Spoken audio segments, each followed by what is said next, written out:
ये बात देवा को पता चलता है तो देवा सबसे पहले खानसार के नेता राजमन्नार को मार डालता है। राजमन्नार मर चुका है, ये बात तुम ये देख के समझ सकते हो कि प्रेजेंट टाइम में खानसार के कुर्सी पे वर्ध राजमन्नार बैठा हुआ था।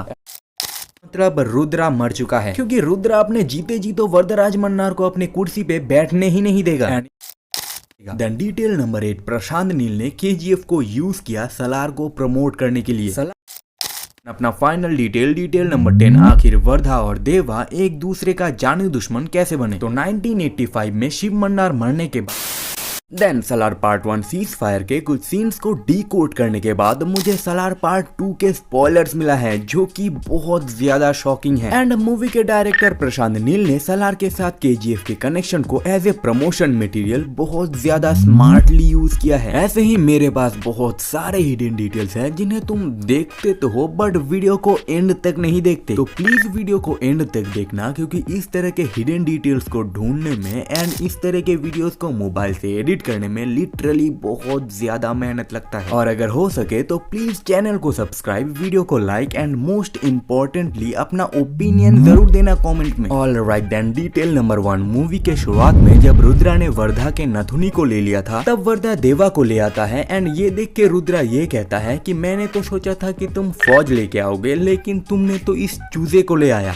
तो प्रशांत नील ने इस डायलॉग को ऐसे ही नहीं रखा था, ये डायलॉग एक्चुअली में रेफरेंस था कि आगे जाके सीज फायर के टाइम पे जब सब लोग अपने अपने फौज को लाएंगे, उस पॉइंट ऑफ टाइम पे वर्धा राजमन्नार सिर्फ और सिर्फ अपने सलार को लाएगा। इतने छोटे मोटे हिडन डिटेल्स को ध्यान में रखने के लिए ही प्रशांत नील मेरे one of the favourite directors के लिस्ट पे आते हैं। देन डिटेल नंबर 2, मूवी के शुरुआत में बिजली के तार को पकड़ने के लिए देव के लेफ्ट हैंड पे एक स्कार आ जाता है। एंड अगर तुमने ठीक से नोटिस किया होगा तो वो स्कार देव के लेफ्ट हैंड से लेके गले तक था ना। यहाँ पर हिडन डिटेल ये नहीं, एक्चुअली में यहाँ पर हिडन डिटेल ये है कि ये स्कार मार्वल के थैनोस से इंस्पायर्ड है। ना मैं मजाक नहीं कर रहा, थैनोस ने जब इन्फिनिटी स्टोन्स के पावर की मदद से इन्फिनिटी स्टोन्स को ही खत्म कर दिया था, तब उसके लेफ्ट साइड पूरा का पूरा खत्म हो चुका था। एंड वहाँ पर थैनोस ने इन्फिनिटी गॉन्टलेट भी लेफ्ट हैंड पे पहना था। एंड यहाँ पर सलार के साथ भी कुछ ऐसा ही होता है, बस यहाँ पर डिफरेंस ये है कि सलार के हाथ पे सिर्फ एक स्कार आता है एंड थैनोस का पूरा हाथ खत्म हो जाता है। All right then detail number 3, जो कि केजीएफ चैप्टर 2 का एक छोटा सा कॉल बैक था। तुम्हें याद होगा राइट कि कैसे केजीएफ चैप्टर 2 के अंदर रॉकी पुलिस स्टेशन के अंदर गोल्ड लाने गया था एंड उसने कुछ कहा भी नहीं था, सिर्फ अपने हाथ को आगे किया था। और एक पुलिस ऑफिसर कैसे पागलों की तरह रॉकी के गोल्ड को ढूंढ के रॉकी के हाथ पे रखता है। तो ठीक ऐसा ही सीन सलार के अंदर भी है। जब देव ने उस पहलवान को हरा के अपने हाथ को आगे किया था, तब रुद्रा पागलों की तरह वर्धा के नथुनी को ढूंढ के देव के हाथों पे रखा था। तो सलार का ये वाला सीन केजीएफ चैप्टर 2 का एक छोटा सा कॉल बैक था। देन डिटेल नंबर 4, इस सीन पे गाँव का सरपंच इस आदमी का बात मान के, जिनका नाम मैं भूल चुका हूँ, आद्या को सलार के माँ से मिलवाता है। एंड अगर तुम सरपंच के रिएक्शंस को नोटिस करते हो तो तुम्हें पता चलेगा कि वो इस काम को नहीं करना चाहता था, बट उस आदमी ने लिटरली सरपंच के पॉकेट पे एक बॉम्ब रखा था जिससे सलार का माँ भी मर सकता था। भाई अगर सलार को पता चला तो सबसे पहले तुझे काटेगा, माँ कसम। All right then detail number 5, इस सीन पे जब वर्धा देव को वापस खानसार पे ले आता है, तब वो सबसे कहता है कि देव के खाने पे मिर्ची अलग से लाने के लिए, क्योंकि वो तीखा ज्यादा खाता है। बट ये बात उसे कैसे पता चला? तो तुम इस सीन पे देख सकते हो कि पहले वर्धा देव के घर में खाना खाने के लिए आया करता था। एंड अगर तुम यहाँ पर इस सीन को ध्यान से देखोगे तो तुम्हें पता चलेगा कि देव एक्चुअली में तीखा ज्यादा खाता था, उसके खाने पे मिर्ची अलग से रखा हुआ था। तो भाई कितना ज्यादा तीखा होगा वो। भाई साहब सलार लगता है सुबह सुबह लावा हाका करता था।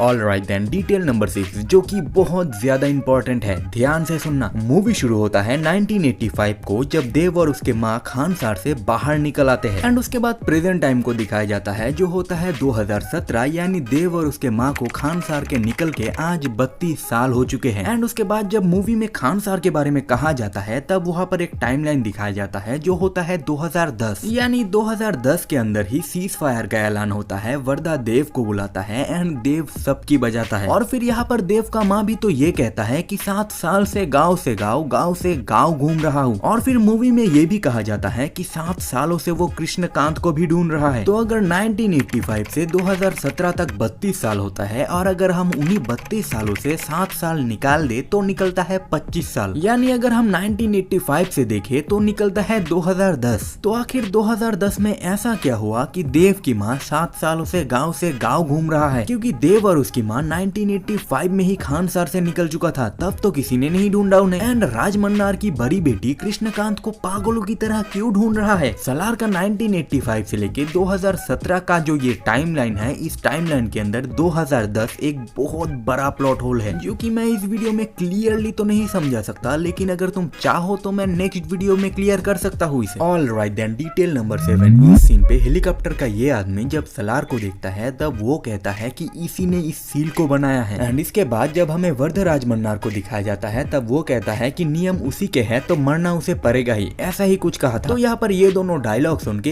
एक बात क्लियर होता है कि खान सर के अंदर 2010 में वरदराज मन्नार और देव राज करेगा, जहाँ पर देव खान सर के अंदर इंपोर्ट एक्सपोर्ट का काम संभालेगा एंड वो इस सील को क्रिएट करेगा एंड इस सील के रिगार्डिंग कुछ रूल्स क्रिएट करेगा। वरना सोचो कि ये आदमी क्यों कहता कि इस सील को देवा ने बनाया है, और वहाँ पर वर्धा ये क्यों कहता कि उसी ने रूल्स बनाया है तो उसे मरना पड़ेगा। Then detail number 8, Prashanth Neel ने KGF को यूज किया सलार को प्रमोट करने के लिए। सलार ने जब अपना टीजर लॉन्च किया था तब उस टीजर के अंदर एक सीन था जहाँ पर कुछ बंकर्स के ऊपर कुछ नंबर्स थे एंड वो सीन एग्जैक्टली KGF चैप्टर 2 के एंड वाले सीन जैसा ही था। वहाँ पर जो नंबर्स थे एंड वो जो सीन था एग्जैक्टली वैसा ही था, बट जब ट्रेलर को लॉन्च किया गया तब वहाँ पर वो सीन वही था बट ऊपर से नंबर्स को हटा दिया गया था। एंड अगर तुमने मूवी देखा है तो भी तुम्हें पता होगा कि मूवी के अंदर KGF के साथ कितना ज्यादा कनेक्शन है। तो सलार के टीजर के इस सीन्स पे जो नंबर्स लगाया गया था वो नंबर्स एक्चुअली में सलार के प्रमोशन के लिए लगाया गया था, बहुत ज्यादा स्मार्टली, किसी को पता नहीं चला और मूवी का प्रमोशन हो गया। रॉकी भाई का भौकाल देख रहे हो तुम। All right then, detail number 9। इस सीन पे देवा का माँ कहता है कि गांव से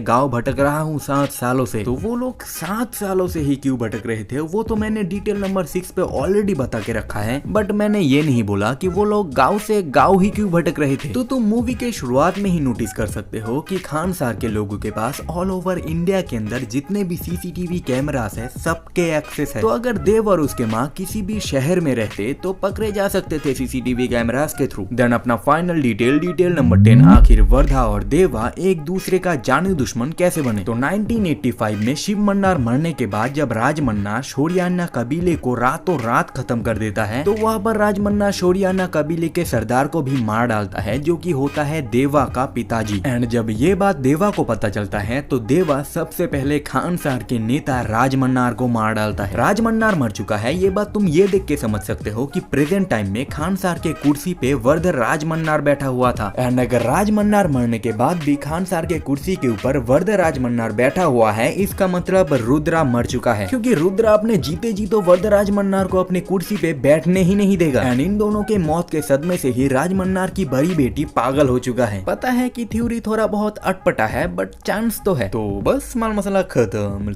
वीडियो में तब तक के लिए टाटा।